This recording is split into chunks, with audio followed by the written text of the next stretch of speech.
என்ன பார்க்குறதுக்கே டெம்ப்ட் ஆகுதா? குயிக்காக எப்படி மோத்தி லட்டு செய்கிறதுன்னு பார்க்கலாம். ஃபஸ்ட்டு ஒரு கப்பு சுகருக்கு 1 கப்பு தண்ணி சேர்த்துட்டு அதில் 2 ஏலக்காவை பிச்சு அப்படியே போட்டுட்டு அடுப்பில் சிம்மில் வச்சுருங்க.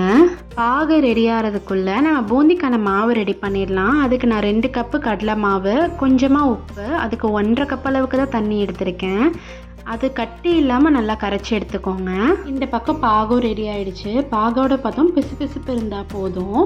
அடுத்து அதில் ஃபுட் கலர் சேர்த்துட்டு லைட்டாக பச்சைக்கல் பூரம் சேர்த்துக்கிறேன். நான் எடுத்திருக்க மாவில் நம்ம சின்ன சின்னதாக லட்டு போட்டால் ஒரு 15 to 16 லட்டூஸ் வரும். நெக்ஸ்ட்டு பூந்தி போட ஆரம்பிச்சிடலாம். அதுக்கு நம்ம கரைச்சி வச்சுருக்க மாவை மீடியம் ஃப்ளேமில் வச்சுருக்க எண்ணெயில் தான் நம்ம ஃப்ரை பண்ணி எடுக்கணும். நம்மளோட டாஸ்கே இதில் என்னென்னா அது ரொம்ப ஃப்ரை ஆகிடக்கூடாது. ஓவர் குக் ஆகிடுச்சுன்னா நம்ம மிக்சரில் போடுற பூந்தி மாதிரி ஆகிடும். இந்த மாதிரி எல்லோ கலர் வந்தாலே போதும், நம்ம கரெக்டாக குக் பண்ணியிருக்கோன்னு அர்த்தம். அதை எடுத்து அப்படியே டேரெக்டாக நான் அந்த பாகில் தான் சேர்க்குறேன். பூந்தி ஃப்ரை பண்ணி போட்டுட்டு மிக்ஸ் பண்ணி விட மறந்துடாதீங்க.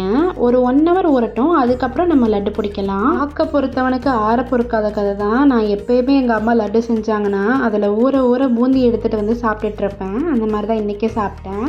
1 hour ஊறினதில் பூந்தி சூப்பராக ஊறிடுச்சு. அதை எடுத்து ஒரு மிக்ஸி ஜாரில் சேர்த்துட்டு கொரப்பாக பல்ஸில் தான் அரைக்கணும். மிக்சியில் வந்து அதை திருப்பி விட்டுட்டு நீங்கள் கொரப்பாக அரைச்சி எடுத்துக்கோங்க. அரைச்சதை நம்ம ஒரு பேனில் சேர்த்துட்டு அதில் 1 ஸ்பூன் அளவுக்கு கீயும் சேர்த்துக்கிறேன். அது இந்த மிக்சர் ஃபுல்லாக ஸ்ப்ரெட் ஆகிற அளவுக்கு மிக்ஸ் பண்ணிக்கிறேன். அடுத்து லட்டு பிடிக்க ஆரம்பிச்சிடலாம். நம்ம அரைச்சி வச்சதை கொஞ்சமாக எடுத்து பட்டும் படாமல் தொட்டும் தொடாமல் அது மெதுவாக ரவுண்ட் பண்ணணும். அவ்வளோதாங்க, மோத்தி லட்டு ரெடி.